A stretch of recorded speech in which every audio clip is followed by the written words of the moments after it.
जद्दोजहद में इंसान सीखता है। इसलिए ये तो दुनिया के सबसे बड़े लीडर ने कहा हुआ है कि जब तक आप कब्र पे नहीं जाते जद्दोजहद करते रहो, सीखते रहो। और अल्लाह ने फिर आप पे कैपेसिटी दी है, जिस तरह इकबाल ने कहा सितारों के आगे जहान और भी हैं, अभी इसके इम्तिहान और भी हैं। एक सितारे पे पहुंचे हो उसके बाद आगे चलो।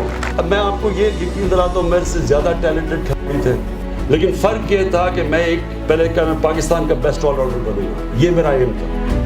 जब मैं वहाँ पहुँचा फिर मैंने कहा दुनिया का बेस्ट बनूंगा, फिर वो बना, फिर जब कैप्टन बना पाकिस्तान को बेस्ट टीम बनाऊंगा। हमेशा आप ऊपर जाते रहते हैं। तो जितना आप अपने आप को चैलेंज करेंगे, ये याद रखना मेरी बात, आप में से वो आगे दुनिया में जाएगा जो अपने आप को चैलेंज करेगा, जिसके ख्वाब बड़े होंगे। जब मैंने कहा ना कि नबी सल्लल्लाहु अलैहि वसल्लम, हम कहते हैं अल्लाह उनके रास्ते बढ़ेगा जिनको नेमतें बख्शे, उनका ज़िंदगी आसान नहीं थी।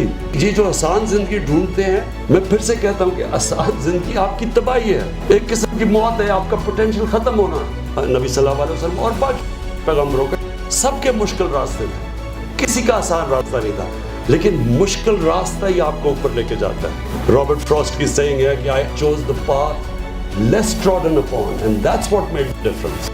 ट्रॉडन पाथ पे तो सारे जा सकते हैं, जो भी दुनिया में ऊपर जाता है वो रास्ता लेता है जो बाकी नहीं जा सकते।